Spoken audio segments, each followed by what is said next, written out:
En la vida hay muchos caminos, y al recorrerlos nada mejor que sentirse acompañado. Mi nombre es Bebe Sanso y te doy la bienvenida a Charlas en el Camino, el podcast de Mercedes-Benz Camiones y Buses.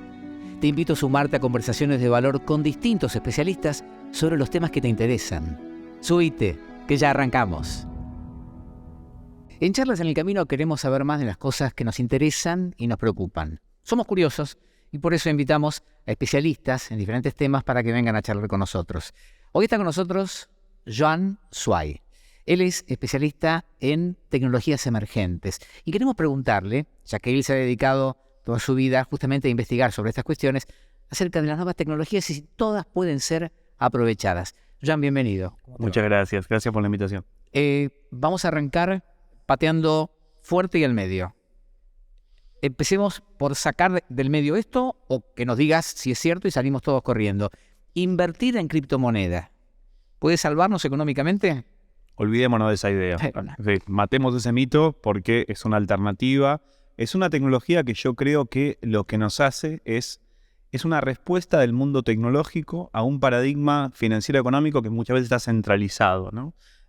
O una de las grandes tendencias que estamos atravesando hoy en día en materia tecnológica es este empoderamiento de los individuos. La tecnología nos da más poder, nos da ese poder de poder acceder, de poder producir en materia tangible y en materia intangible. Y creo que otra vez las criptomonedas son una respuesta del mundo tecnológico a este empoderamiento de los individuos a un paradigma económico-financiero que muchas veces está en jaque. Hay una idea sobre la tecnología que a veces ya no termino de aprender con H en el medio. Se supone que es una herramienta, pero hay veces que uno ve a la tecnología como un medio en sí y aparte muy poderoso y que de hecho hasta puede dominarnos. ¿Cuál es la posición que uno tiene que tomar ante la tecnología? Sobre todo tecnologías emergentes, nuevas, que uno no maneja ni conoce. Coincido. Creo personalmente que hay como dos grandes corrientes o dos grandes religiones hoy en día en materia tecnológica. Tenemos por un lado, Humberto Eco diría una corriente mucho más apocalíptica, una corriente más de Terminator o de Black Mirror, que básicamente propone que la tecnología nos va a dejar a todos infelices, deprimidos, desplazados, desidentificados y vulnerables frente a la tecnología. Y una corriente, Eco diría, más integradora, más de los supersónicos o más de Wall-E, que de alguna forma propone que la tecnología es una aliada fundamental en materia de bienestar social y económico.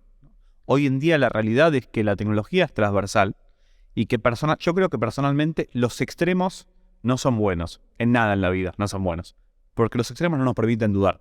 Entonces, estamos en un momento donde hay un dinamismo muy grande, donde tenemos un nivel de cambio muy grande, donde pareciese que todas las semanas va a haber una enorme revolución digital y tecnológica que nos va a cambiar abruptamente la vida cotidiana. Si no son las criptos, son los NFTs, son los DeFi, si no es DeFi, son los controles inteligentes, si no el metaverso, si no la robótica, si no la ciencia de datos. Entonces parece que estamos en un momento donde todas las semanas nos cambia teóricamente el mundo radicalmente, ¿no? Entonces creo que otra vez, no es ni una religión ni otra, ni una corriente ni otra. Creo que, en otras palabras, no tenemos que demonizar ni hacer una apología a favor de la tecnología. No hay que enamorarnos locamente de las criptomonedas, como hablamos al principio, y creo que hoy en día los extremos estamos viviendo una etapa o de plena resistencia o de plena fascinación, ¿no? Dólar versus Bitcoin, robots versus humanos. Pareciese que estamos como muy divididos, naturaleza versus tecnología, ¿no? O abrazamos cada nueva tecnología que surge o la rechazamos. Claro, entonces creo que estamos como muy divididos, el mundo está como muy dividido y como hablamos al principio, la tecnología es una herramienta. Tenemos que empezar a entender cómo la aprovechamos para maximizar nuestras capacidades humanas, cómo la aprovechamos realmente como una herramienta en sí. Porque otra vez, en estas dos corrientes también hay cosas empíricas, concretas y reales. La tecnología nos permitió, por ejemplo, reducir los niveles de mortalidad infantil. La tecnología permitió duplicar y triplicar la expectativa de vida humana. La tecnología permitió que un abuelo pueda hablar con su nieto a la distancia. La tecnología nos permite trasladarnos de un punto A a un punto B cada vez de una forma mucho más eficiente, mucho más segura. Entonces, la tecnología nos brinda un montón de posibilidades. Ahora bien, también en este momento surgen los excesos, surge el descontrol, surge el caos de reglas en ese sentido. Y tenemos que ser conscientes, ¿no?, de los límites y cómo marcamos esos límites. Estos cambios, esta evolución, este surgimiento de nuevas tecnologías, a veces te hacen sentir que si no te subís a esa tecnología, te quedas atrás. ¿Esto es real o son decisiones? Uno puede decir, esto lo tomo y lo aprovecho y esto no es para mí o esto no me resulta cómodo. Tenemos que ser conscientes que hoy en día nuestra adaptabilidad a la tecnología crece a ritmos lineales, es decir, nosotros cada vez más nos adaptamos a la tecnología. Es más, Argentina es de los países con mayor adaptabilidad y flexibilidad tecnológica de toda la región, pero hoy en día tenemos más tecnología de la que podemos adoptar. Hoy en día tenemos más tecnología de la que podemos asimilar, de la que podemos incorporar, de la que podemos realmente aplicar en nuestra vida cotidiana o en nuestros negocios, en nuestras empresas en forma general. Entonces, y los miedos y las resistencias son normales, son humanos, seguimos siendo humanos y los miedos y las resistencias son normales porque nos educamos de cierta forma, nos educamos con ciertos valores. Yo cuando le dije a mi padre a los 21 o 22 años que quería que me preste plata para comprar una computadora que haga minería de Bitcoin, de algo intangible, me miró con una cara y me dice, che, ¿pero qué estás haciendo? Y porque nos criamos de cierta forma, nos criamos con ciertos valores, con cierta cultura, que la tecnología viene de alguna forma a desplazar o a mover. Entonces, sin lugar a dudas que la tecnología lo que está haciendo es cambiando los paradigmas que hoy en día estamos acostumbrados, económicos, a nivel de vínculos, a nivel de generar modelos de negocios, de cómo nos comunicamos, de cómo hasta cómo hacemos un amigo o hasta cómo generamos un vínculo amoroso, ¿no? Entonces, es transversal en nuestra vida cotidiana, pero es una herramienta. Me quedé pensando en esto de la evolución y el surgimiento. Vos hablabas de cómo la tecnología nos ha permitido hacer un montón de cosas. Venimos de 2 años muy especiales en nuestra vida y en la historia del mundo, y yo siento que ha habido herramientas tecnológicas que nos han permitido sobrellevar mucho mejor esta situación. Me pregunto si también a raíz de esta situación de pandemia han surgido, esto vio forzada la creación y el surgimiento de nuevas tecnologías. ¿Esto es así? Sin lugar a dudas, los 2 años que pasamos de alguna forma funcionaron como un catalizador, ¿no? Como un catalizador químico. Lo que hizo la pandemia del coronavirus fue acelerar cosas que ya venían sucediendo. Entonces, el trabajo de distancia ya existía, los vínculos mediatizados ya existían, empresas que vendan por plataformas de comercio electrónico ya existían, es decir, todo eso ya existía. Lo que hizo el coronavirus fue acelerarlo abruptamente. Yo tengo una mirada bastante optimista de que la brecha digital se disminuyó producto de la pandemia. Es decir, la brecha digital hoy en día es más baja producto de la pandemia, porque fue como una especie de baldazo de agua fría. Sí. Y la humanidad para avanzar muchas veces necesita esos baldes de agua fría para poder levantarse y poder reaccionar. Siempre se dijo que las guerras fueron, obviamente en el medio de todo el drama que significa una guerra, fueron el momento en que hubo grandes avances tecnológicos. Esta fue para nuestra generación a lo mejor esa situación de crisis que provocó avances y aparte situaciones de adaptación que tenían que ser instantáneas, muy, muy violentas, muy rápidas. De todo tipo. Resistencias, reacciones, docentes que tuvieron que adaptarse, amoldarse a dar clases virtuales, personas que trabajaban en tareas quizás más operativas cambiando radicalmente sus empleos, personas con empleos reconvertidos o desplazados en forma general. Y ahí yo te complemento que el conflicto bélico entre Ucrania y Rusia de principios de este año también fue un acelerador muy grande, principalmente el mundo de las criptomonedas. Porque muchas veces pensamos otra vez, volviendo al tema de las cripto, en esa tecnología para poder hacernos millonarios de la noche a la mañana, ¿no? Voy a poner 10.000 pesos, ¿cuándo se van a convertir en 10 millones de pesos? ¿Cuánto tarda? ¿48 horas? No, ya pasaron. ¿Qué pasó? Entonces, está como ese mito popular, ¿no?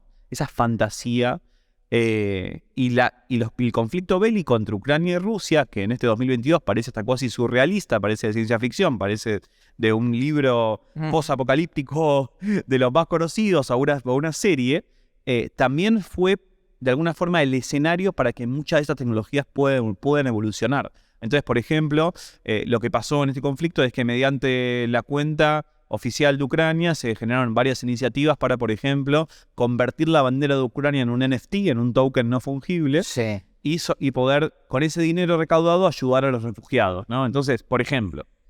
Bueno, ahí te metiste en un tema sobre el que te tengo que preguntar. ¿Los NFT o NFT? ¿Qué es? ¿Qué son?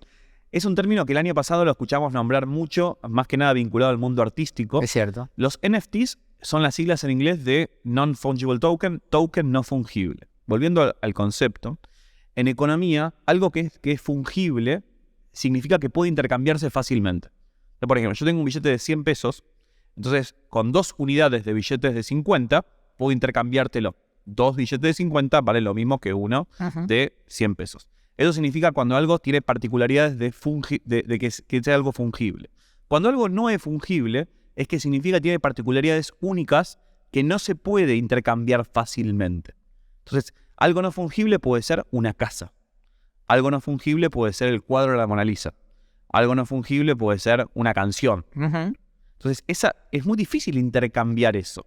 Yo no puedo cortar un pedazo de la casa e intercambiártela fácilmente por unidades. Entonces, la primera aplicación que vimos de los tokens no fungibles fue en el arte y equivalen básicamente a tener una especie de certificado de autenticidad o certificado de propiedad sobre ese activo no fungible. Yo creo que otra vez, el arte es la primera industria, quizás es la punta del iceberg de los tokens no fungibles, pero quizás desde mi punto de vista va a ser la más aburrida.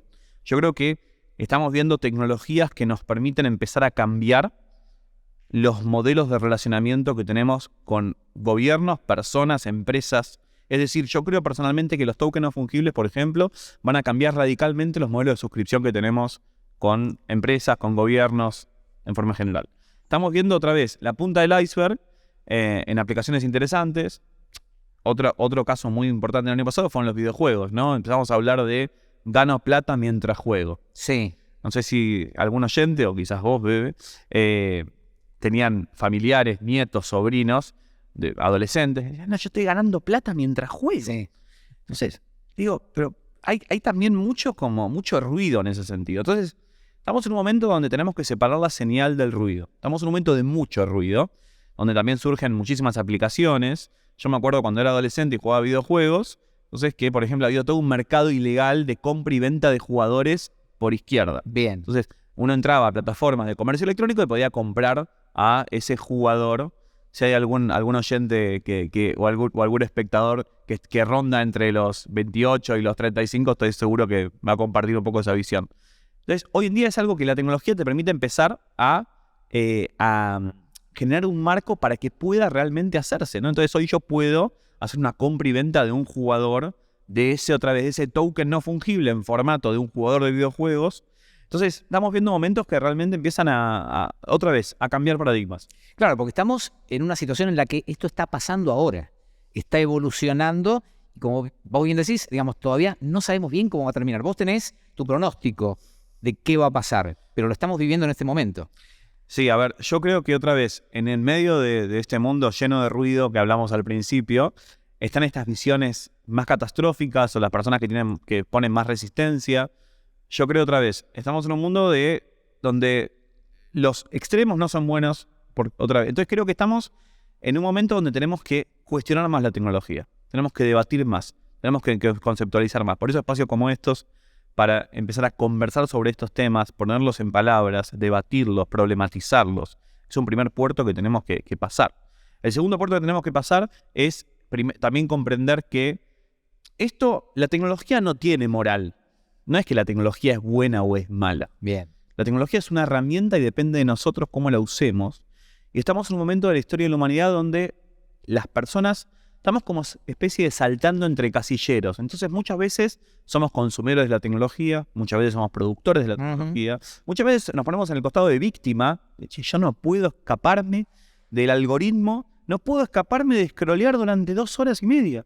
Entonces, hace algunos meses publiqué una columna a partir de una experiencia personal donde de alguna forma creo que todos terminamos de alguna forma atrapados en los algoritmos. Ahora, depende de uno darse cuenta cuando esto le está afectando la salud mental o física, o está de alguna forma afectando un vínculo, o afectando otra vez una organización o un grupo de trabajo. Entonces creo que estamos en un momento donde tenemos que empezar a pensar en estas cosas.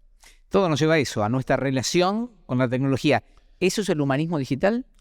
El humanismo digital es una corriente que básicamente piensa que la tecnología es una aliada para el ser humano y no viceversa. Bien. Es decir, el humanismo digital propone de que no se trata de cómo nosotros usamos la tecnología, sino de cómo la tecnología nos usa a nosotros, de alguna forma. Y cómo realmente podemos maximizar las capacidades que nos hacen humanos en todo ese proceso. Hay como una especie de tendencia a volver a las raíces, ¿no? En ese sentido. Siento que la tecnología están aquellos que proponen.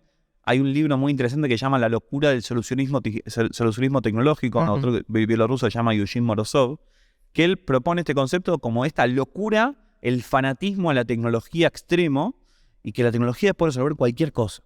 Y después tenemos el otro costado de aquellos que se desconectan o automáticamente, o cada uno busca su forma de poder hacerle frente, ¿no?, a esta realidad. Entonces, el humanismo digital propone de que obviamente abraza la tecnología con todos los datos empíricos que propone. Pensar la pandemia del coronavirus sin tecnología es algo impensado, por ejemplo.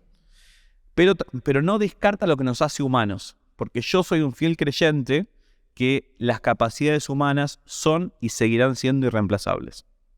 En ese sentido. Esto descarta entonces la posibilidad de que, un poco apocalíptica, como vos decías hace un ratito cuando hablabas de Terminator, no hay chance de que nos convirtamos en máquinas en el futuro, entonces.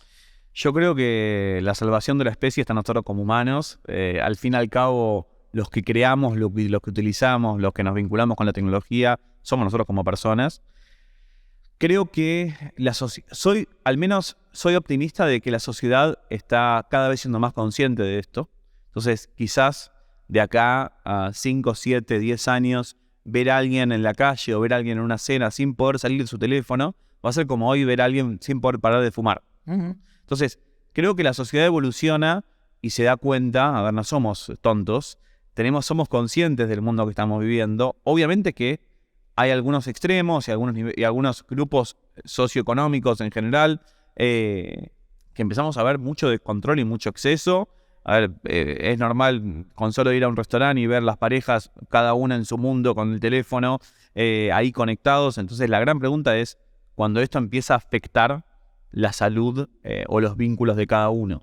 Entonces, pero soy un fiel creyente que tenemos que empezar a problematizarlo, a conversarlo. Entonces mi trabajo un poco es aportar un granito de arena en esa discusión, en ese debate de cómo la tecnología nos vincula como especie, de alguna forma. ¿Y cuál es el futuro de nuestra especie? Porque si me pongo un poco más desde la mirada filosófica, la pregunta sería, ¿qué nos queda de humanos a la humanidad del futuro? En un mundo donde parece que la tecnología está como en primer plano, después en segundo lugar está todo el resto. Pero la responsabilidad sigue siendo nuestra. Somos nosotros los que vamos a decidir qué va a pasar. Sin lugar a dudas. Y cómo nos vamos a relacionar con estas herramientas. Sin lugar a dudas. Nosotros como especie somos los testigos, somos los partícipes y somos los responsables de cómo nos hacemos frente a esta realidad. ¿Vos nos ves cambiados en los últimos años a través de la tecnología? Yo creo que en los últimos 30 años la humanidad cambió muchísimo más que en los últimos 200 años de historia de la humanidad. En la forma de vincularnos, en la forma de trabajar, en la forma de entablar vínculos, en la forma de comunicarnos, de producir, de consumir información. Cambió radicalmente. Estamos viviendo un tiempo donde yo siento que de alguna forma hay como 3 grandes tendencias que tenemos que observar. La primera es que las cosas que estaban disponibles para un grupo muy reducido de personas se empiezan a masificar cada vez más. Bien. Es decir, las cosas que estaban reducidas a un grupo muy, muy selecto de personas, ahora cada vez se democratizan y se distribuyen. En segundo lugar, estamos viendo un proceso donde se democratiza la producción, donde se democratiza el poder hacer, donde se democratiza la capacidad de cada uno de las personas en poder hacer más cosas, en el ámbito tangible e intangible. Y por consecuencia creo que hay un enorme empoderamiento de los individuos. Y el empoderamiento de los individuos, de alguna forma, la tecnología da respuesta a eso mediante tecnologías como las criptomonedas, mediante tecnologías como los NFTs, mediante tecnologías que proponen una descentralización del mundo. Entonces, parece que hoy el mundo estaría como dividido en 2 grandes dimensiones.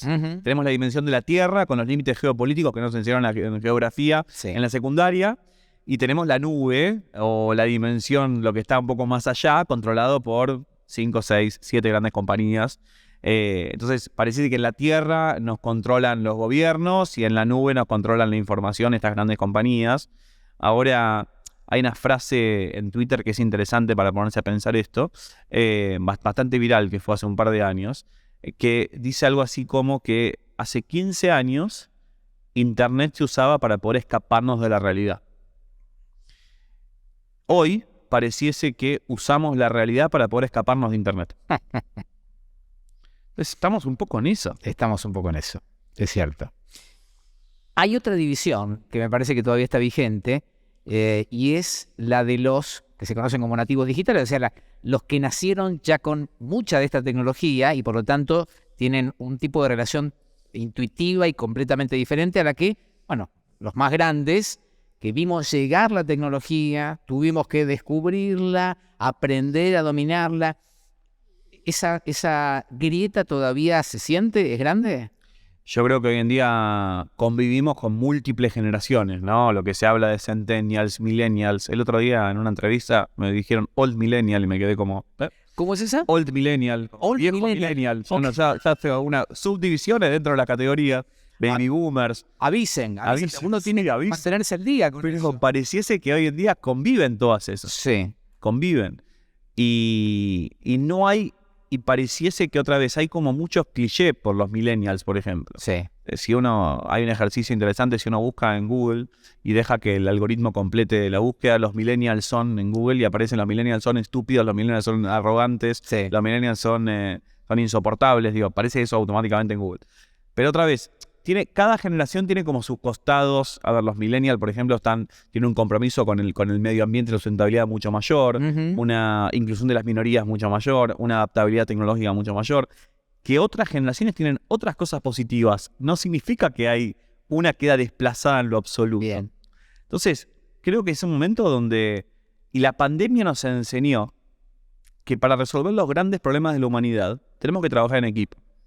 Entonces creo que en organizaciones, en familias, en empresas, en vínculos en general, hay que trabajar en equipo. Y hay que otra vez abrazar las capacidades que nos hacen humanos. Creo que un poco lo que nos diferencia a otras especies es eso, sigue siendo eso, las capacidades humanas. Por ejemplo, que una máquina sea capaz de traducir un lenguaje al instante no significa lo mismo que comprender una conversación en un entorno determinado entre un grupo de personas. O que otra vez, una tecnología sea capaz de, detectar el rostro de alguien, no significa que la pueda comprender en un entorno, ese rostro en un entorno determinado para tomar acción. Entonces, tomemos la tecnología como una herramienta, no caigamos en extremos, tomémosla realmente como una aliada, pensemos qué habilidades tenemos que formar para convivir con máquinas que hacen tareas más inteligentes que nosotros. Vamos a un mundo donde el trabajo mental tiende a valer mucho más que el trabajo manual para las próximas décadas. Tiende a valer mucho más. Entonces, pensemos qué habilidades otra vez. Abracemos las habilidades que nos hacen humanos.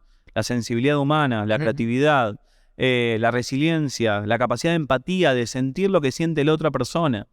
Y tomemos la tecnología realmente como una aliada, porque hay también como una desesperación de la adopción tecnológica, ¿no? Quiero que todo tenga cripto, o quiero que todo tenga blockchain, o creo que es como esa desesperación de la implementación tecnológica. Sí. Y muchas veces lo que termina pasando es que, como estamos sobrados de tecnología, tenemos tecnología en exceso, hay que pensar qué usamos y para qué lo usamos. Muchas veces la implementación de una tecnología dentro de un proceso, dentro de una cadena de valor más pequeña, puede impactar mucho más que una gran implementación tecnológica. Entonces, y saquémonos esos mitos, porque otra vez, de las cripto para hacernos millones de la noche a la mañana, o de voy a subir un video de YouTube y me voy a convertir en youtuber, o en streamer, o en jugador de videojuegos.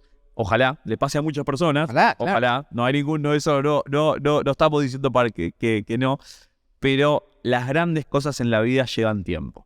Estamos en un mundo donde yo creo que hay una sobrevaloración muy grande del aquí y ahora, como una de las grandes crisis que hoy en día tiene la humanidad, y las grandes cosas de la vida llevan tiempo. Así que tómense el tiempo de comprender la tecnología también, porque las cosas llevan tiempo.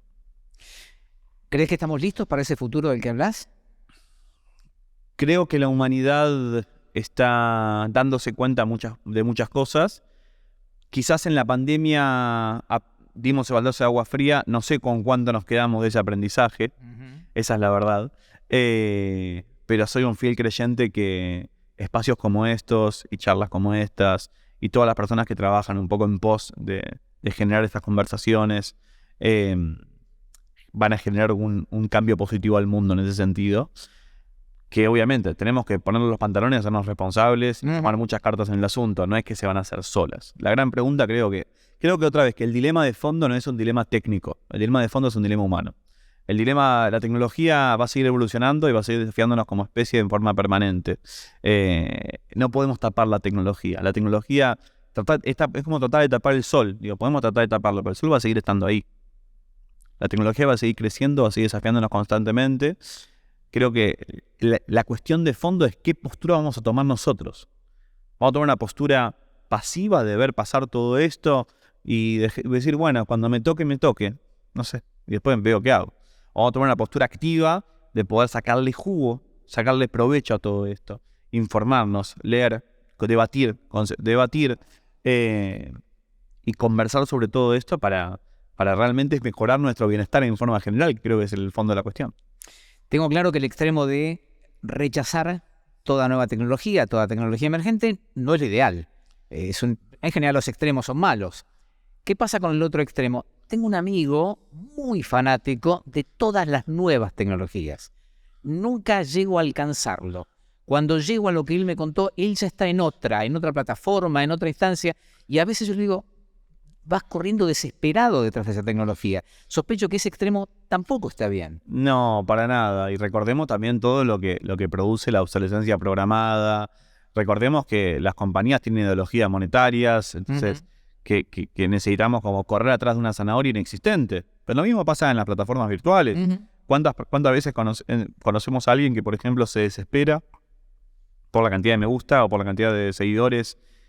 Y digo, pero ¿te llena eso de verdad? ¿O pareciese que es una cultura de la gratificación instantánea, donde la gratificación es a corto plazo? Quiero tener la última computadora, quiero tener los mejores seguidores, la mayor cantidad de me gusta, la mayor cantidad de seguidores, el trabajo, estudiar la carrera más corta, trabajar para afuera, y es como que pareciese que es una cultura donde estamos en una gratificación instantánea. Y vuelvo al punto de la sobrevaloración del aquí y ahora. Yo tengo 32 años y en mi vida las cosas que más me llevaron, un buen amigo, un vínculo amoroso, una pareja, un buen vínculo con mis padres, un buen nombre profesional, las cosas llevan tiempo, no se construyen en 10 minutos.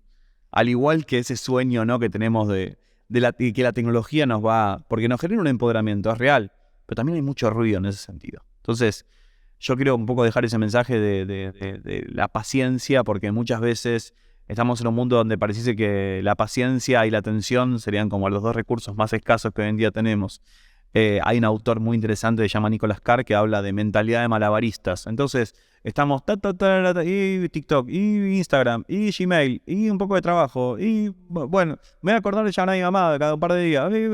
Pero como que no nos enfocamos en nada en ese sentido.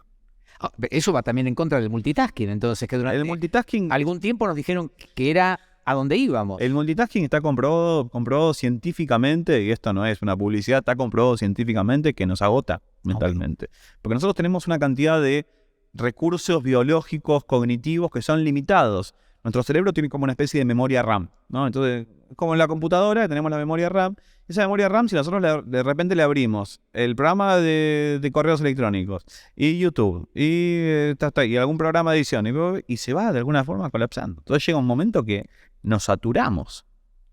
¿Y cuántos de la gente que nos está escuchando de alguna vez se sintió saturada por el producto de la tecnología? Me imagino que varios.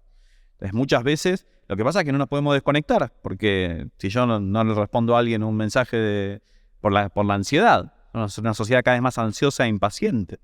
Si yo no le respondo a alguien un WhatsApp por media hora, va a pensar que me pasó algo terrible. Entonces, creo que tenemos que cada uno encontrar cómo podemos hacerle frente a esa impaciencia, a esa ansiedad, a esa necesidad otra vez de mostrar este reality show, a esta capacidad otra vez, a esta obligación del multitasking, porque esto también es algo de alguna forma impulsado por agentes externos también. Porque las compañías nos obligan a rendir en varios aspectos y seguir comunicados y a ver que estemos conectados, a qué estamos haciendo. Y muchas veces eso cuantitativamente está bien, pero no estamos cualitativamente siendo como críticos en ese sentido, inteligentes en ese sentido. En resumen, más supersónicos, menos Terminator. Más superhumanos, menos Terminator. Bien. Sería. Joan, si nos queremos informar más acerca de este tema que es interesantísimo, ¿qué recursos nos sugerís? ¿Dónde poder buscar información detallada y fundamentada sobre estas cuestiones? La verdad es que, poniéndome un poco más teórico, hay muy buenos sociólogos, muchos historiadores, muchos psicólogos que se pusieron a pensar estas cuestiones desde hace muchos años, así que recomiendo sin lugar a dudas. Y los dos campos que más pensaron esto fueron la filosofía y la ciencia ficción, como los dos grandes campos. Y después creo que queda en cada uno de nosotros empezar a tomar una postura en vínculo en relación a esto. Hay muchos colegas también que siguen trabajando en diversos aspectos en ese sentido. Pero otra vez, la tecnología es una gran aliada para hacer un montón de cosas. La tecnología nos permitió en 1 año y medio inventar una vacuna, lo que antes tardábamos 10. Y ver el haz de esperanza de pasar esta pandemia. La tecnología es buenísima y los que me conocen saben que soy lo más lejos de un tecnofóbico. Pero no nos olvidemos lo que nos hace humanos. No nos olvidemos lo que nos hace personas con todas las capacidades y potencialidades que tenemos como personas. Creo que se compone un poco el mensaje y creo que un primer puerto es empezar a conversar con esto en sus empresas, con sus familias, con sus parejas y hablarlo. El diálogo me parece que es un primer instrumento que tenemos para empezar a concebir esto y pasar este puerto. Y nada más humano que el diálogo. Nada más humano que el diálogo. Joan, muchas gracias por sumarte a estas charlas en el camino. Un placer. Gracias. Igualmente.